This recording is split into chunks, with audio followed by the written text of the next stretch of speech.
Hi, I'm Professor Iqbal Akhtar here at Florida International University, and here with the Interfaiths Project as part of our courses here at Florida International. And we're honored today to have Haridas, who's here from Sacred Vedic Arts. He'll talk to us a little bit about his background, where he grew up, and kind of his spiritual journey. We'd love to learn more about you as a person, and then we'll talk about kind of the work that you're doing here in Miami. Thank you. First, thank you so much for having me. I'm really honored.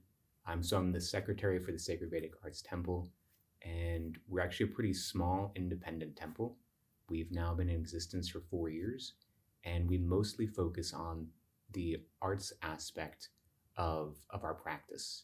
The woman who founded our center, she's been a painter and a monk for nearly 60 years. So we really work on promoting the arts as well. Okay, so talk to us, before we get into that, you said your temple, you're part of the Hindu tradition, right? Yeah. Okay. So should I give you some personal background first, Yeah, or go? please. Okay, so Yeah. I was actually born into a Jewish family. I was Okay. not born as a monk. I was not born into a Hindu family. Okay. We were relatively religious, especially for like most Jewish families in a more secular role. We were somewhat conservative, but we went to shul during the weekends. We actually didn't follow the Sabbath, Okay. which was interesting, but we did our best to keep kosher. Went most weekends. My dad served on the temple board, and that was a large part of my childhood until about 13, after my bar mitzvah. My parents got divorced, and my dad was the one who really kept the Judaism. So afterwards, the Judaism and the religion really kind of wasn't so strong and prominent within my family. And so, but I still really kept to it, especially from a cultural side. So growing up on Long Island, growing up in New York, you were either Italian or you were Jewish. And that was it. And so I knew everybody who I knew was Jewish. And so I went to college, I went to Philadelphia, I went to Drexel University, and all my friends who I started hanging out with were also Jewish. In fact, I joined a Jewish fraternity. So it had no religious aspects to it. Like maybe we would do Shabbat, but it was pretty rare. It was much more of a cultural thing. I became much more interested in spirituality and religion in general as I was preparing to leave college. I was seeing around me, oh, my friends are leaving. And, we had these relationships, but they weren't so deep. And so I started really seeking an understanding of who I am, where can I find meaning? And so I initially started going to the local Chabad, which had just started on campus. And I found actually a pretty nice connection there. And what I'd really craved was to deeply understand what we were doing. Even though I'd been going to school, like the temple school when I was young, I still didn't really understand what it was about. And so I started seeking out a rabbi to say, okay, who can I learn from? Who can I learn Torah from? But nobody was available. And eventually I was actually ready to leave my job and go to Israel and go learn to be a rabbi. And thankfully I had a friend who looked at me and said, I think you're just running away from your problems. You need to actually confront your problems. And I was like, oh, you're right. I was experiencing a lot of anxiety. I'm suddenly out in the world, working, responsible, and couldn't behave like I did when I was in college, and was trying to understand who am I and what am I doing in this world. And so because of that, I said, okay, let's actually take it easy and explore more of who I am. So because I hadn't made a deep connection with the teachings of the faith or really understood what it meant beyond ritual, I didn't develop a deep connection. And through the demands of work, I really started losing that connection. But I really needed some sort of practice.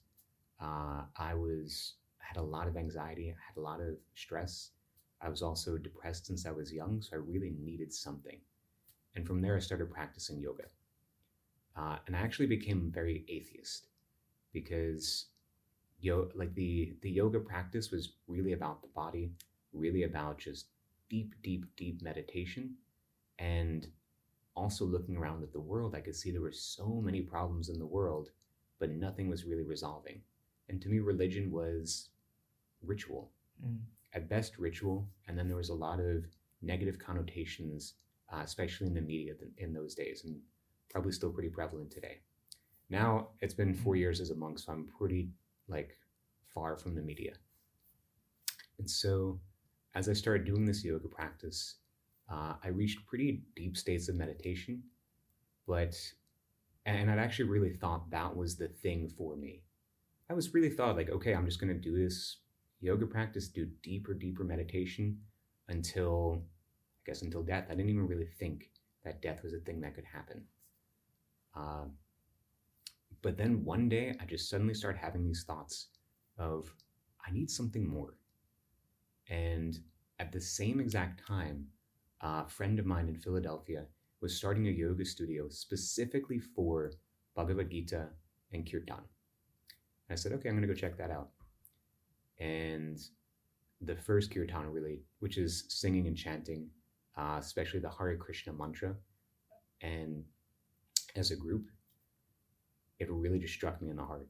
It struck me in the heart, and I just kept going.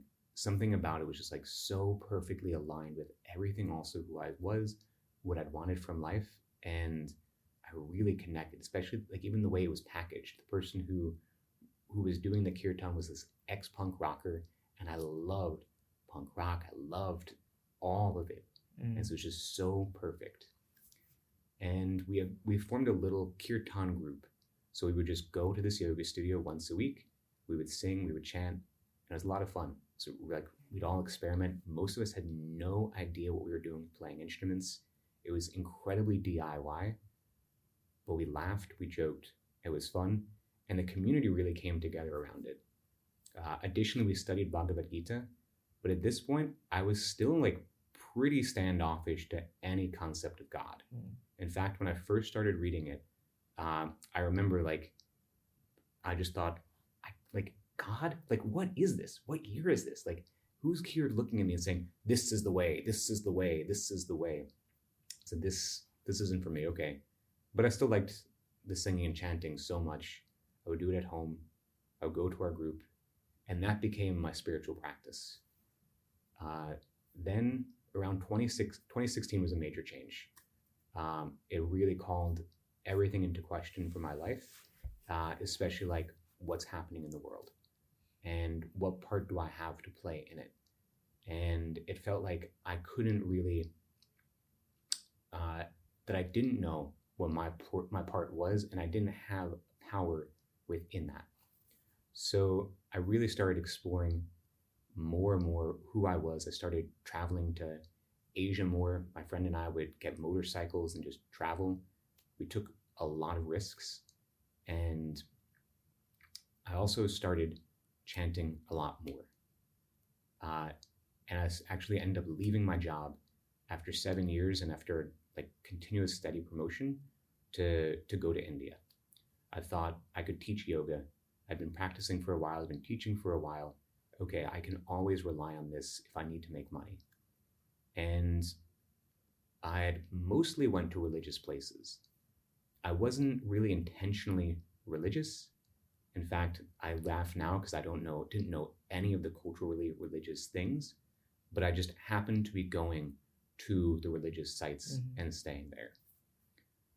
And when I left, I actually left on a not great note. I'd actually had a pretty bad mental health crisis while I was there, and that forced me to come back. I started, along the way, I'd had a lot of spiritual experiences to really make it clear that, okay, something is really there, and there really is something for me to understand and connect with. But when I left, I didn't really know what it was. And I came back to Philadelphia 2019, and the groups weren't the same. The relationships weren't the same. Things were changing. Of course, then COVID happened. And even though that was really difficult, I could tell something really stupendous was happening for me. I had kind of unfortunately gone back to doing the thing I never wanted to do, which was work in an office again. Interestingly, I'd gotten a much higher pay raise and was working many less hours, a much less stressful job, but still I wasn't finding satisfaction. And I really didn't want life to be about you go to college, you get a job, you have a family, you have kids, you get a promotion, they go to college, you have grandkids, then you die. I wanted there to be something more. And I really didn't want to just feel like, okay, I'm sitting behind this desk waiting for death. And so I had actually begun exploring my Jewish roots again. But again, I never really connected with a teacher. And I've been really praying deeply for a teacher to come, and I was open to whatever tradition. And I eventually went down to Guatemala, went to a Kirtan and Bhakti Yoga retreat. And there I really connected with the followers of the faith who were there. They were my age, they were fun, and something about it was so vibrant, inspiring, and fulfilling that I ended up telling my job, okay, I'm going to take another week off. I was working at a place where you had unlimited paid vacation days. It was like one of those tech companies. And when I was there, they said, if you're serious about growing your spiritual practice, you should go meet this woman, Shamarani Didi. She's opening a temple in Miami. And so that was August. In October, I flew down to see her. The temple had opened 2 weeks before. And the whole time down, I'm thinking, will I have a spiritual name? Maybe I'll get like spiritual initiation. Maybe this is what I've been praying for. This is the community I've wanted to live in. Things that I had thoughts I hadn't had before. And it was a really mystical experience for me meeting her. I'd also been reading a lot of the books of the followers of Neem Karoli Baba, especially Krishna Das, who's now a famous Kirtaniya.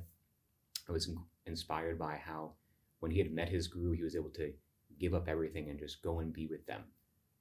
And when I met her, I had this like feeling of like, wow, it was such a great energy just being around. And I felt so much at home just walking into the temple. And one of the first things she did is she said to me, would you like a name? I said, okay. She said, okay, your name's Haridas. And I learned now that it's rare that she gives a person a name that quickly. And what does Haridas mean? Haridas means servant of God. Hari is a name for God. Hari means he takes things that we think are good for us but are actually getting in our way so that we can then get the thing that we truly want. And Das means servant. I'm actually technically Haridas Das. Okay. Haridas refers to a saint who lived in India in the 1500s. So then she asked me when I'm moving down. It was literally the first question she asked me. And I ended up moving down 2 months later. I got home, told my job, either you're moving to Florida or I quit. They said, okay. They gave me a huge raise, huge promotion, transferred me down, and still 6 months later, I left my job so that I could serve the temple full time. To me, it was a deep answering of my prayers of this was a person who was really following the path, a person who I could tell had all the great qualities in full and didn't have like lust, anger, greed, pride, jealousy, or illusion. I remember when as I was leaving, she was praying in front of the altar, and I just felt such power that I'd never felt from another person praying before. And so being around her just inspired me so much to be able to actually start letting go of the things that weren't serving me. Like I didn't like holding on to so much money. I didn't like I didn't like working a job that wasn't giving me any sort of fulfillment. I really wanted to serve this temple, especially to help it grow. To me, it was like Steve Jobs. Steve Jobs was working in a garage. Him and Steve Wozniak building it through computers, and thinking these people, they were willing to do it for an ideal to make money, make technological advancement. why can't we do this for spirituality? And so I figured like that was a good enough reason to take the risk. I left my job. I eventually gave all of the money I had in savings and my car as well. And now I wear pink. This means I've taken a vow of renunciation. It means I'm vowing that for the rest of my life, I will be celibate, no drugs, no intoxication, no meat eating, no gambling, and will commit myself to developing spiritually. I'm what's called a Brahmachari, which means that I'm the student of the Guru. So I live purely just to learn and to learn through service to that bona fide medium of spirituality. Interesting. Have you tried to explore your Jewish heritage at all since you've taken your vows? Not since, but I did beforehand. You did beforehand, okay. I did the whole like ancestry. Yeah. With every single little town that we came from. Okay. Do you still feel Jewish? Kind of. Okay. Like a large part of our philosophy is that we aren't these bodies, we're spirit souls. Sure. So culturally, yes, I still feel Jewish, and I also still have like, these thoughts. Like wow, it would have been so much easier for my parents if I had been able to go the Jewish route, but it didn't manifest. And my parents and I now actually have the best relationship we've ever had. Yeah. So in a way, I culturally still feel Jewish, but not too much. Okay. Why the color pink? It stands for saturation in love of Godhead. Okay. So our lineage specifically is devoted to Krishna. From our understanding, Krishna is the supreme personality of Godhead. God has many names, but still one in truth. And so we're worshiping Krishna.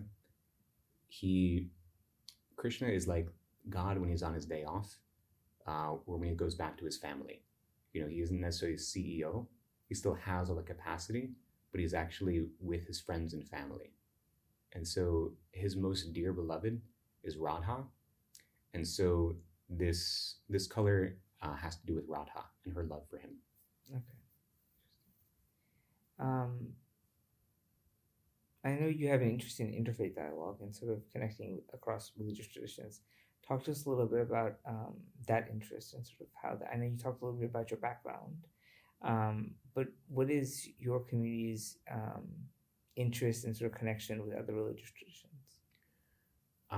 Well, from what I've learned from our books, we don't see it as like, hey, it's a different God, it's a different thing. It's one moon, different phases, different angles of vision.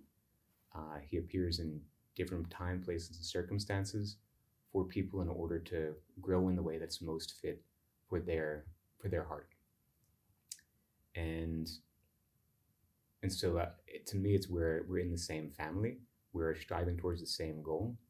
And for me, what I saw in 2016 and 2020 really calls for a need for some place of sanity and some place of regular conversation. Like we can have regular conversation, we can come together, and we don't have to fight despite having differences. And that's, to me, I see a major place for us as faith leaders to guide the next generation forward in how just we can engage with one another. So through the Sacred Vedic Arts, what type of effect are you trying to have here in Miami? Through Sacred Vedic Arts, they've tried. Our main goal is really to awaken the dormant love of Godhead within each person. Okay.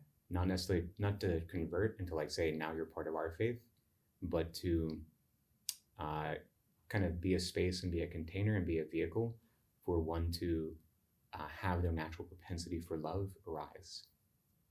And so being here, living in this society, what do you see as the major obstacles to that happening? What are the major challenges that people have in order to be able to come to that realization? The bodily conception of life, Like the conception that I am this body and everything in relation to this body is I, me, and mine, keeps us from being able to live deeper on the level of the heart. It's also like it creates so much tension and fight when I'm thinking, hey, I'm the Jewish guy, you're the Muslim guy, can we get along? Right. Whereas when we're like really fixed in our own practice, we can see through that and understand the person who's in front of us. There are real tangible things that need to be crossed, but as we can develop the understanding of who we are at our core, it naturally releases the feelings of lust, anger, greed, pride, envy, and jealousness from one's being, so that we can at least engage with one another from a platform of understanding. Have you found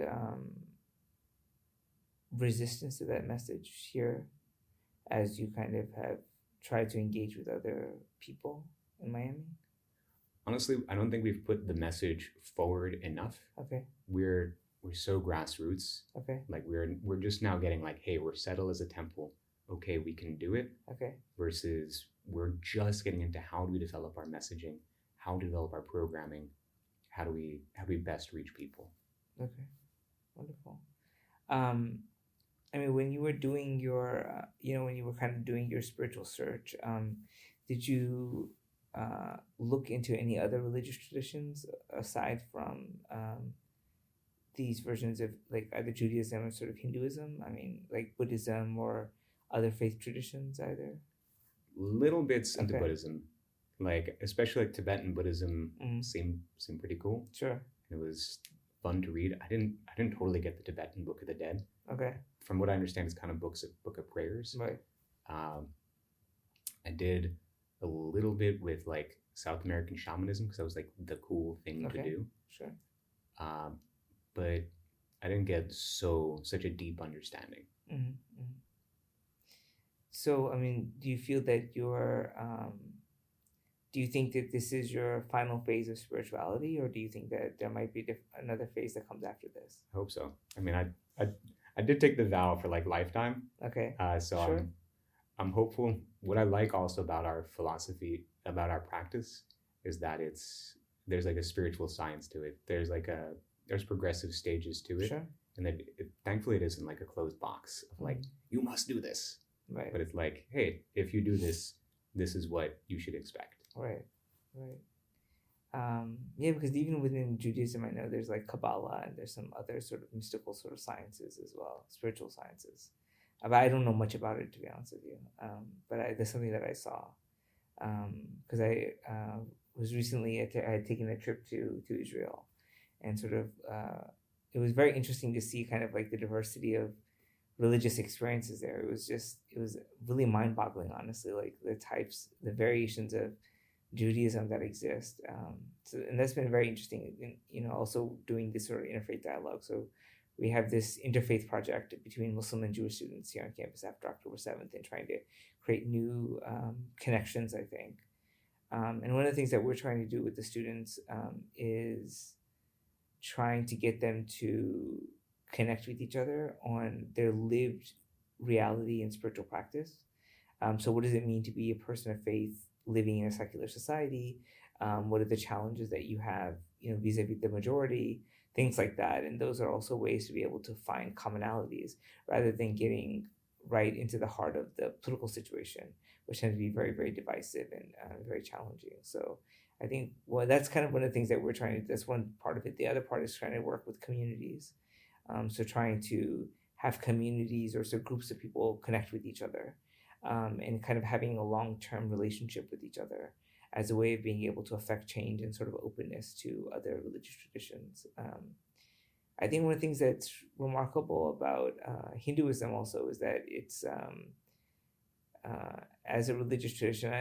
I know your tradition is has its own perspective, but I think Hinduism, kind of more broadly speaking, it tends to I don't know, how do you put it? It tends to be, and this is kind of paradoxical, but it kind of embraces everything, and then there's also a nothingness as well, and that allows a lot of space for, historically at least, for engaging with other religious traditions as well. So I think it's kind of one of the reasons why, for instance, like Christianity, when there was missions during the colonial period to India, and there were no major conversions because people were like, all right, that's fine. We want another person. All right, we'll just add Jesus to the group. And that wasn't a threat, right, to the religious tradition. It has the ability to encompass so much over, millennia. So I think it's quite a powerful tradition. I like that there are people in India who there's churches and they just do puja to Jesus. It's the same. Right. Yeah, absolutely. I think that's one of the powerful things about the Hindu tradition at its best. I mean, there's also kind of the political version that's not so kind to people, unfortunately. But especially I think the spirituality, it also goes along with, like you were talking about a little bit earlier, it goes along with people's own inclinations. And so it's not like there's a one law for everybody, but it could be that, you are inclined towards religion through academic learning, or sort of through sort of and so there's a whole path of Gnan sort of meditation, or if you're interested more in sort of the popular devotional, you have the Bhakti sort of tradition. So there are many different traditions that exist, and so there's a lot of adaptation that's sort of possible according to one's own sort of personal inclinations as well. Yeah, what I find interesting within Hinduism is that the conception of the transmigration of the soul is so key to understanding the progression of one's soul in its development. Yeah. And so, like in Bhagavad Gita, there's karma yoga, jnana yoga, and bhakti yoga. And the understanding that we receive in our lineage is that it's not that it's one or the other, it's that it's progressive steps along the way. For us, so we're technically Gaudiya Vaishnavas, which means that we believe in a supreme person, and we follow the precepts from the golden avatar, Gaudiya. And so what we learn is that it's our goal, or really actually our process to achieve our goal is Shuddha Bhakti, or pure Bhakti. The goal itself is pure love for the Supreme, and the process we enact to get there is Shuddha Bhakti. And it's that not every person is qualified or ready to perform Shuddha Bhakti. Sure. So that's why we have karma, jnana, and bhakti. Because some of us, I need to be doing work in the world. I'm from New York. My parents, literally, it's work is life. You live to work. And so thankfully our center and our teacher and our tradition, having really been born in the West through this great saint Srila Prabhupada, he just started engaging people in this massive global movement that our tradition is really one of just engaging the person where they are, and then the process itself naturally removing what's called anartas, or unwanted things, unwanted habits from the heart. Sure. How are I don't know enough about kind of the whole cosmology of the Hindu tradition, but how are traditionally Hinduism has also been an ethnic religion. You're generally born into it. How are people seen? How are you seen by other Hindus within the tradition?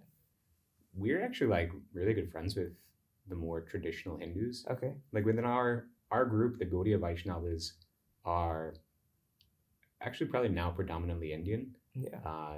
It was the movement really started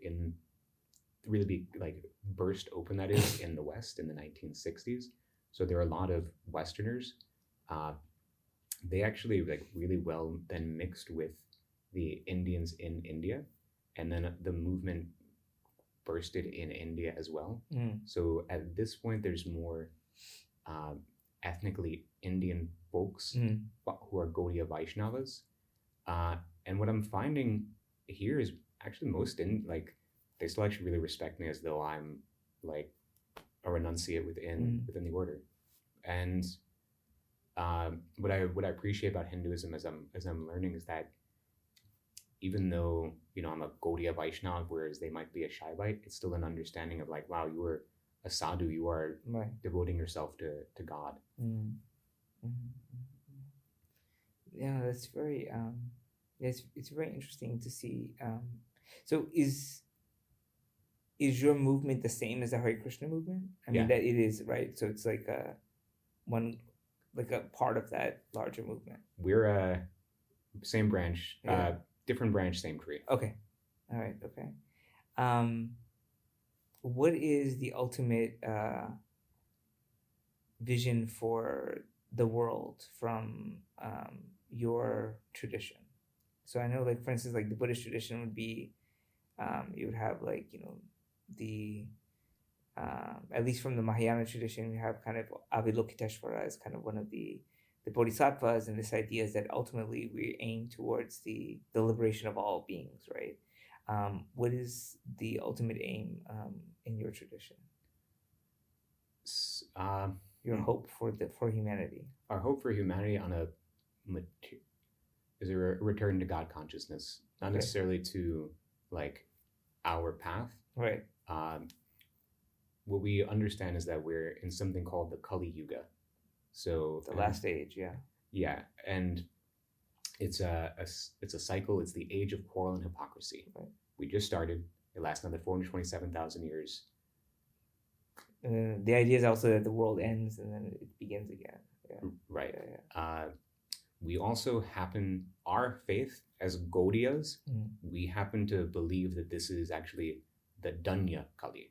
So actually the very fortunate age of Kali, where the Lord himself incarnated to give the holy name, not just as the mantra, but he actually deeply infused it with all the potencies available, including extremely deep, loving relationship.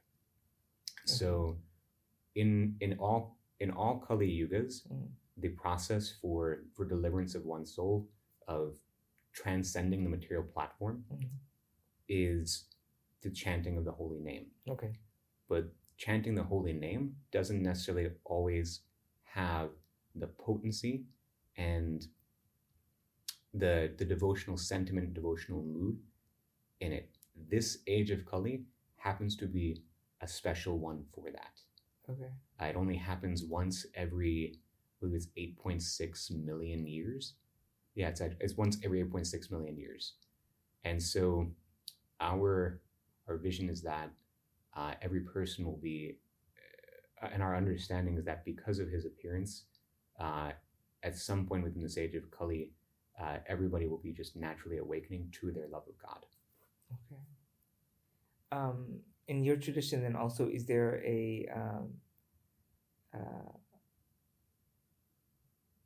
an awaiting of a final avatar, like a Kalki avatar, at the end of time?